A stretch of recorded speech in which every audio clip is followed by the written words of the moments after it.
Hi everyone, we are back. I hope you had a great weekend. Mine was good, but a little bit tiring. Anyway, without further ado, let's go ahead and recap episode 3 of the Goo family book. And as I promised in my week 1 musing, in order to keep this video short, I am going to try to recap from memory without any cues from the pictures or screen caps or anything like that. So let's go ahead and get started. Episode 3 starts off with, again, Tala. Yeah, I needed to make sure I had said her name. Tala giving birth to her child, and in between her giving birth are interspersed scenes from her time with Woryong. So anyway, she gives birth, and of course then we find out that the monk friend sees the, magical goo, lights or whatnot, and he runs back to the cave thinking that Woryong has somehow returned. And when he bursts into the cave, he sees her there. And he's like, what are you doing here? And, where's Woryong? And then that's when he finds out that she has given birth to a child and that Woryong isn't there. And so the monk takes out from his breast pocket a wooden dagger, the one that he had given to Woryong to kill her, to pierce her through the heart with if worst case scenario happened. And she looks at it and she says, what is this? And he says, this is what I gave Woryong to kill you with if ever, his life was in danger, so that he would be safe and wouldn't be cursed for 1,000 years. And she very quickly learns that, Woryong really did truly love her because he refused to kill her, the love of his life. I'm sorry, my dog is here. Family Emo's recapping. Family Emo recap, okay? Come on. Anyway, so that, sorry, hopefully you don't mind, but that he had refused to kill her because he was not willing to kill someone that he had finally fallen in love with or found, for the first time in 1,000 years, just so that he could live.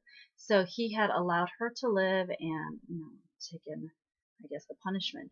And so at that, she is just stunned, and she finally realizes the extent of his love.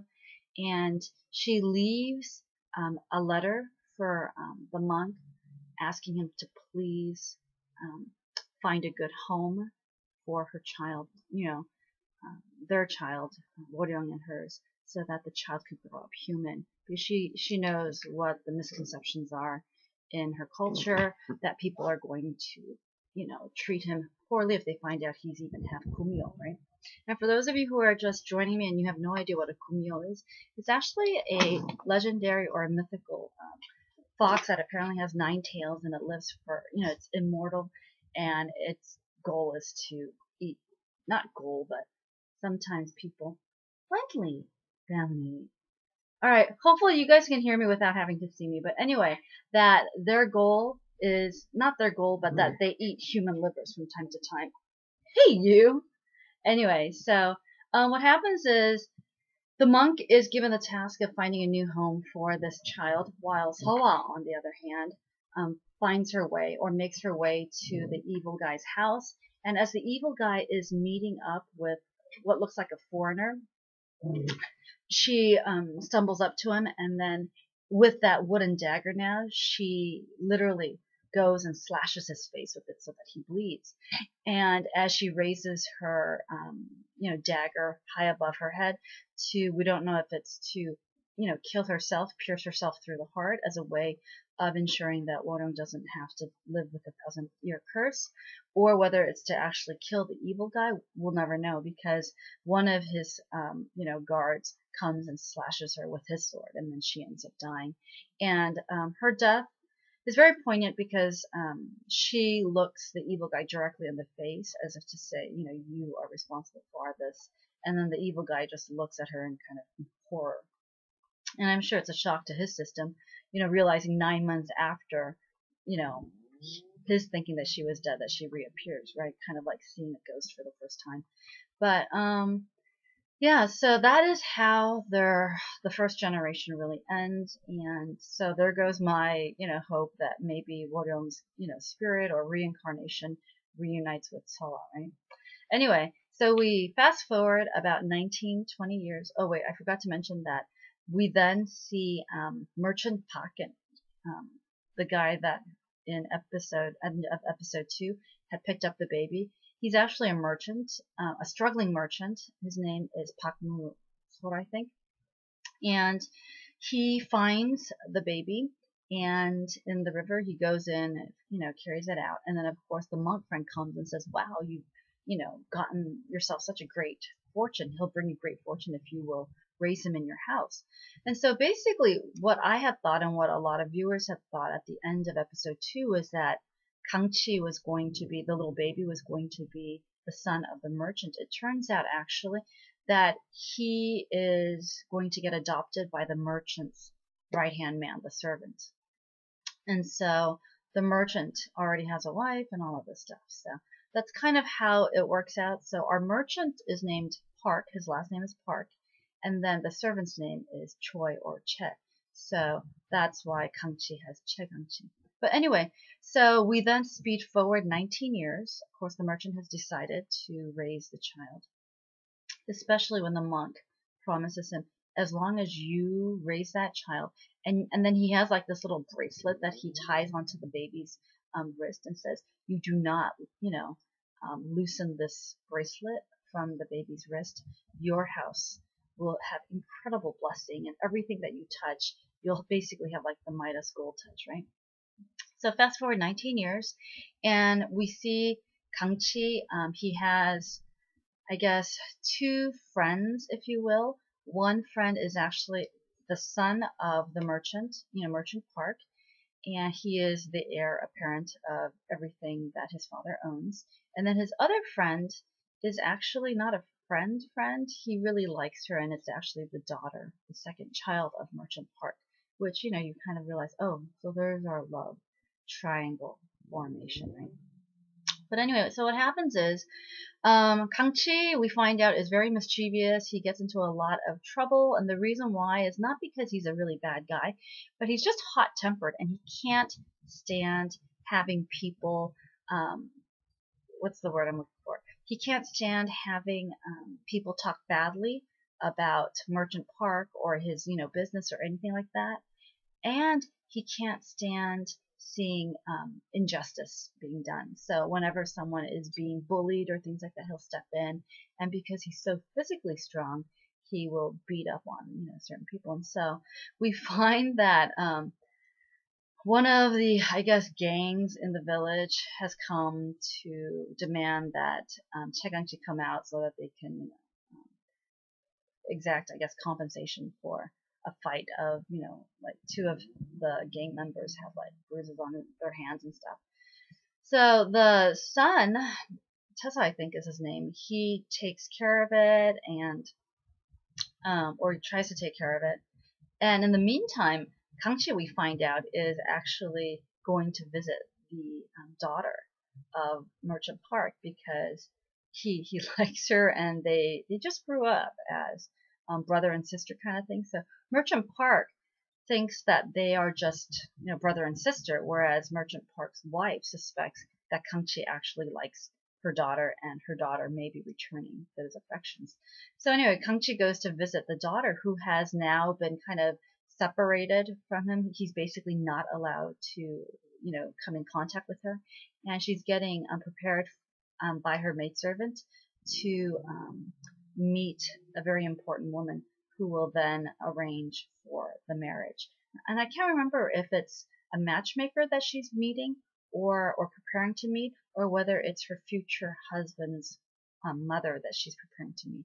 But anyway, Kangchi ends up going in, and he like, it's so cute, he sneaks up behind her and tries to scare her, but she is very wise to his shenanigans, and so she turns around, and he's actually surprised in the process. But anyway, so he basically asks, are you really going to go through with this betrothal? Because you're going to be bored. You who like, fun and all of this stuff, you're going to be bored being the wife of this very boring, very conservative, guy, and you're marrying into a very conservative, old-fashioned family.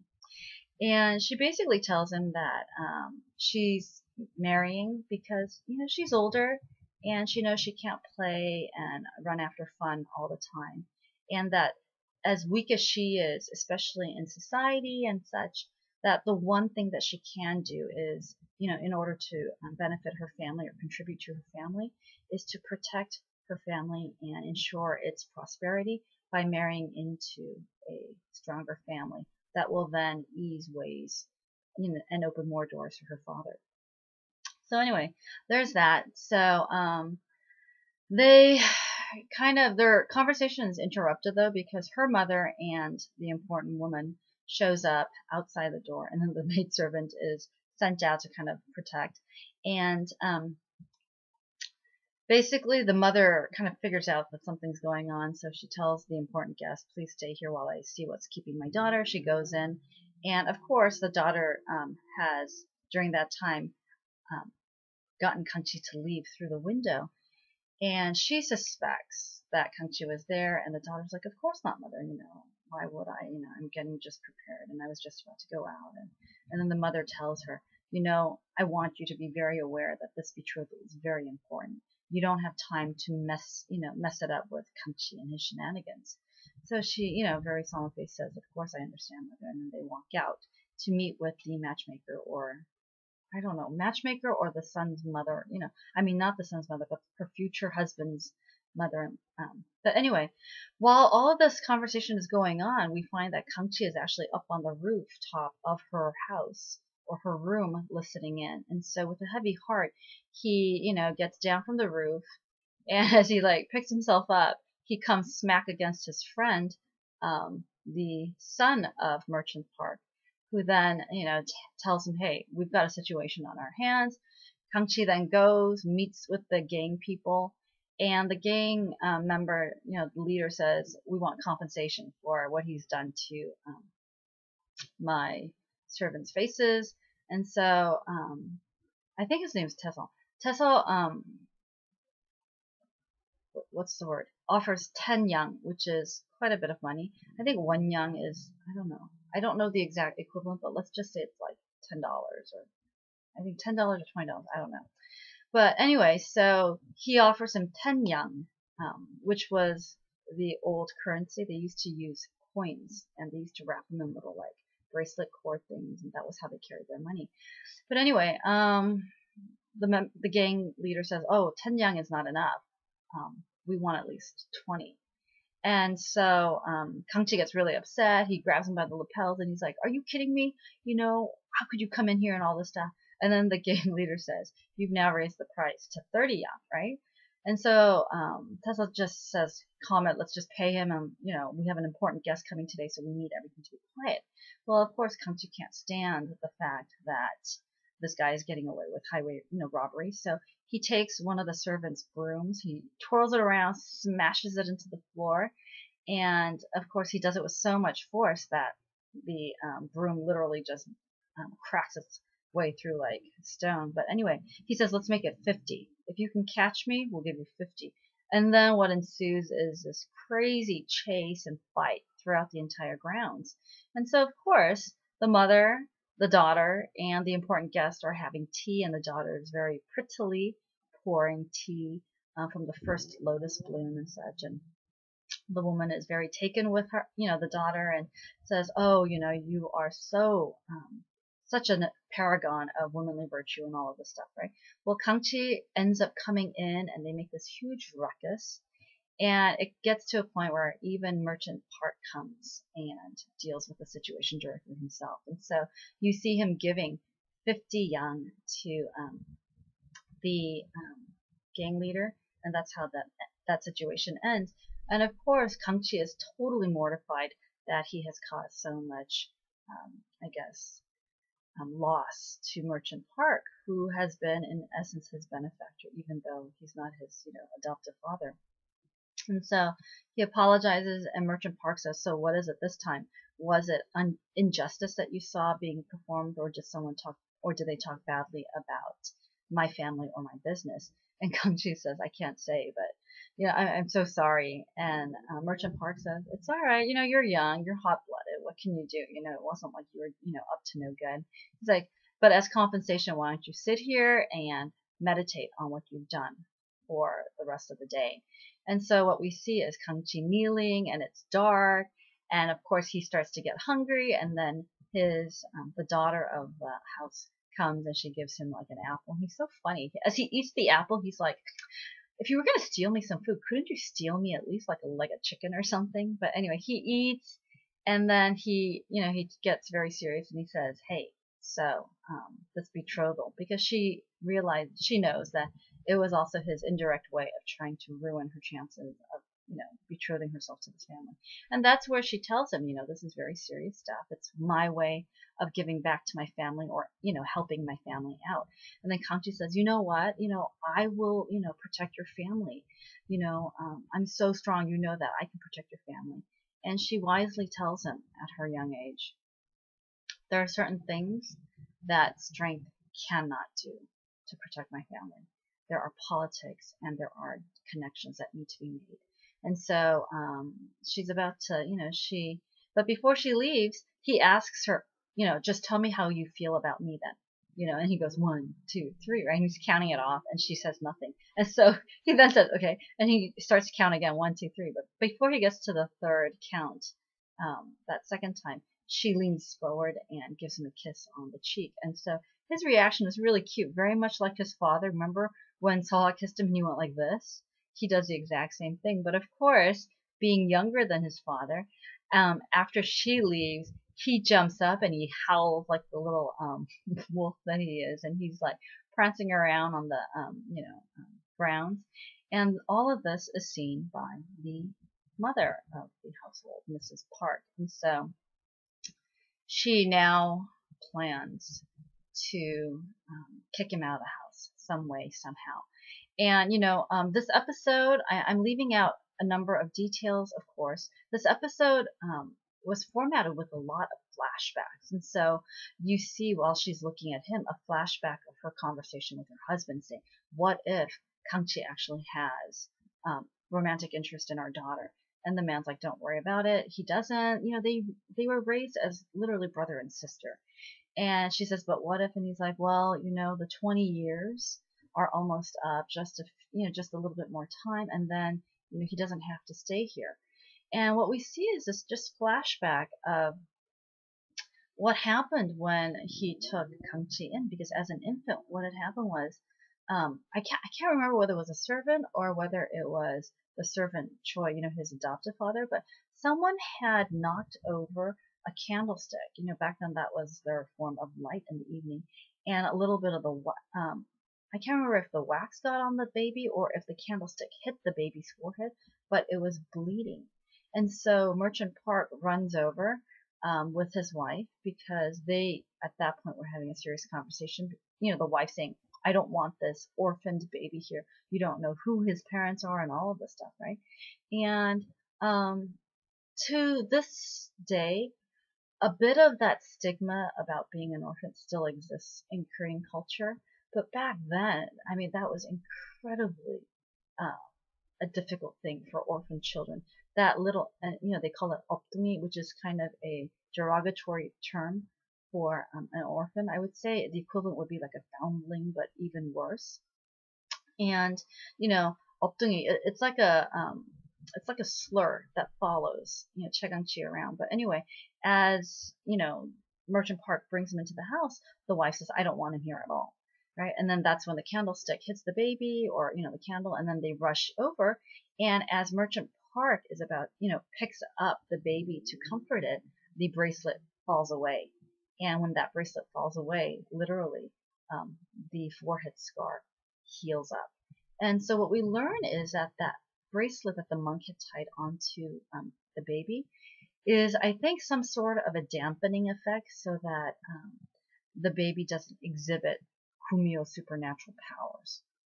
So anyway, the merchant realizes that this baby is definitely something special, and before he can decide what to do about it, though, the wife goes into labor, and it turns out that the wife has a breached, I think, pregnancy or something like that, or a delivery, and so the midwives are predicting that the wife and the child are going to die in childbirth.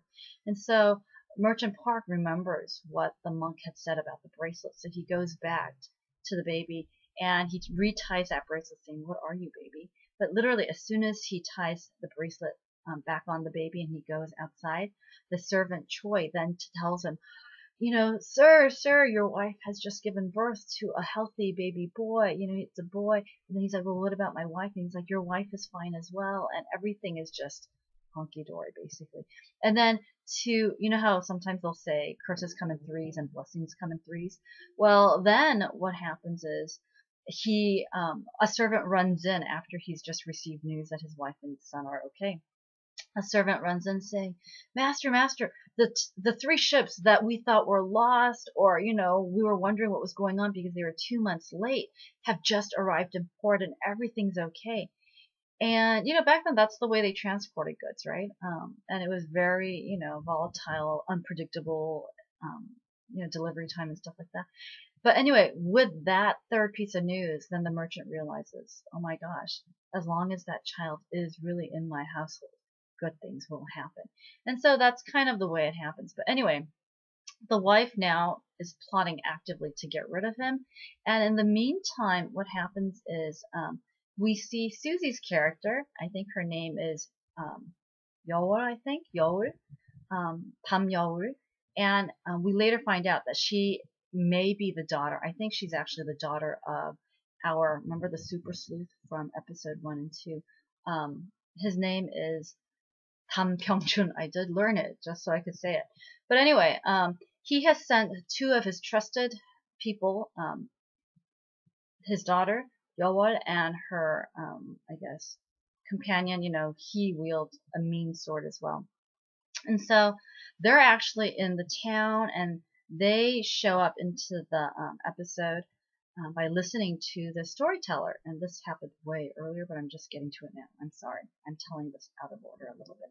But anyway, so the storyteller is telling the story about, Merchant Park and how he's so incredibly prosperous. He went from one little house to like 15 or however many houses now. And his, inn is very well known and very well frequented and all of this stuff, right? And so after he's told the story, she raises her hand and says, "So what happened to the baby?" And the storyteller's like, "Oh, I don't know." And the monk was there to see her and hear her question, right? Well, later on, when she and her companion are drinking and or eating, it's so cute because she asks a grandmother fortune teller to, tell her fortune. And the grandmother first thinks that it's a boy. She's a boy. And so she's like, "Your romantic life looks, like bleak." She's like, "You need broader shoulders. You need to be stronger for the girls to like you, right?" And then, Yora's like, "Oh no, I'm actually a girl." And then the grandmother looks at her again. She's like, "Again, your romantic life looks bleak." She's like, "Men don't like women who are like tomboyish, who wield swords and, shoots arrows and things like that." So anyway, when they get to eat, the she does that dream high headbang on the table and then, side face turn. Hold on. So she does that headbang and face turn, and then she kind of laments to her companion, "It looks like I'm gonna really die old and alone." And she says, "Hey, do guys not really like girls who shoot arrows and wield swords?" And then her companion, I get the feeling he likes her, but he looks at her and he's like, who knows? Or, I don't know. And then so she's like, "Oh, it's true." And she's totally depressed. And then he quickly says, "Well, no. I mean, that's not always true. There may be." And then she's like, "It's okay. You don't have to comfort me." Right? But anyway, there at that little eatery place, she meets the monk who says, who just kind of happens to overhear, and he's chuckling and says, "Don't worry about it. Even house shoes have pairs. I'm sure your pair will show up." And so she gets all excited and she hops over to his table and she, sticks out her hand and she says, "Can you read my fortune then?" Right? And the guy's like, "Well, I've been known to." And he looks at it, and then that's when his face turns all of a sudden solemn because he realizes that according to her palm fortune, she is going to be soon tied with Kang-chi's life. And he tells her, "Yeah, you're going to meet your destiny, the man of your destiny soon." But he says, if possible, I would avoid it at all costs. And she's like, well, if it's my destiny and that means it's heaven, ordained, shouldn't I meet him and such? And the monk says, my best friend met a woman that he should have, that was his destiny, but he should have avoided at all costs, and it cost him his life, right? And so she's like, oh. And then anyway, so they leave, or they're about to leave, and the monk calls after her saying, whatever you do, meeting is one thing, right? But there's free will in deciding whether or not you're going to accept that destiny. So he says, yeah, you will meet him, but it'll be your decision as to whether or not to continue that relationship or whether you're going to avoid it, right? But anyway, she is about to walk away. He calls after her and says, you're going to meet that man on a peach tree that has a crescent moon on it. I would suggest you avoid him at all costs. And that's really how he leaves it. And so she's like, what the heck? Peach trees give, rise to peaches, not crescent moons. Well, what happens next is that we find out Merchant Park receives this important letter. And it's a letter actually from our super sleuth.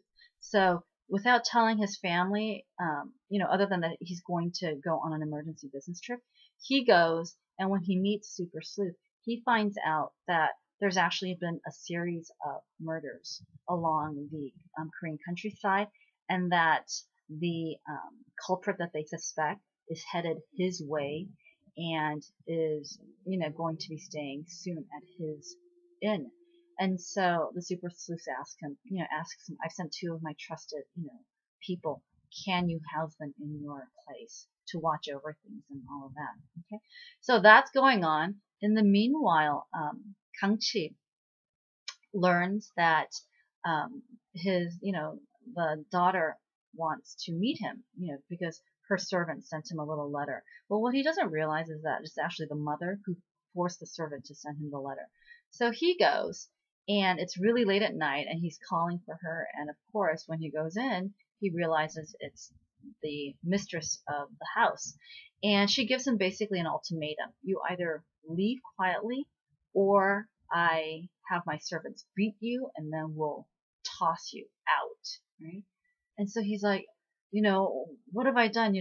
I may not, because she then says, how dare you even look at my daughter with any, interest. And he says, I may not be a man who, has the best background, or we don't know what my background is, but, even such a man has sincere, feelings and such. And he's like, my feelings for your daughter are sincere. And of course, then the mother loses it. She calls for, servants with swords, and they then try to beat him. Well, he runs away. He gets to the forest. And what's interesting is, of course, then Yeol and Kang-chi's paths meet because she sees a caravan traveling by torchlight. And of course, it's our resident evil guy, right? And she then sends a little white homing pigeon a message to send to her father. And so they're kind of watching that caravan. So it turns out, I think, that the evil resident guy, or resident evil guy, is actually the one responsible for all of these, horrific deaths and such. But anyway, she happens to hear the servants chasing Kang-chi, and so she goes to protect him or to save what she thinks is just a helpless man who's fighting like 10 men with swords and he's unarmed, right? Well, what happens is, as Kang-chi was fighting them alone, he ended up getting thrown some white powder, which I think acts as like an analgesic or some sort of paralyzing medicine. So he should have been knocked out already. And so the servants were like, man, this guy must be like a monster or something, as the rumors say, because he should have been knocked out by now, but he's still like up and about, right? Well, I keep wanting to call her Susie. Yeol's character, Yeol fights them off, and then she grabs Kang-chi and they run. And in the process, her hat comes loose, and so Kang-chi sees this long hair, and he, in his kind of dazed eye, sight, he wonders if it's the daughter, the girl that he likes, but he's not really sure. And then, but he thinks it is. And so they keep running, but then they're stopped by a servant, right, who raises his sword. And Yowar's character kind of is like, ugh! And then Kangchi kind of reacts by instinct, and he takes the sheath of the sword and plunges it into the midriff of the servant. So he is knocked unconscious but not killed. And Yowar, I don't even know if she thinks that he's been killed or, just kind of incapacitated, but from the shock of it, she just kind of looks at him, and Kangchi, of course, is holding her. You'll be able to see the picture when you go onto the blog. But anyway, so she's just looking at him, and then he, gently touches her cheek, and he says, your brother will protect you. And then the analgesic finally gets the better of him, and he collapses on her shoulders, and that's how episode 3 ends. So, shorter, right, than episode 2. I'll try to make episode 4 much shorter. Hopefully the story was, I guess, listenable. I hope this made sense. So, anyway, this is Grace, or Snoopy's Twinkie, signing out for today. I will see you tomorrow, hopefully at an earlier time. And episode 4 looks really good. For those of you who don't like spoilers, you can stop now. But I will say, episode 4, Yowar goes into the house, and a lot of commotion is going to be coming on, and we find her debating whether or not to accept her destiny, regardless of the circumstances, or to avoid it.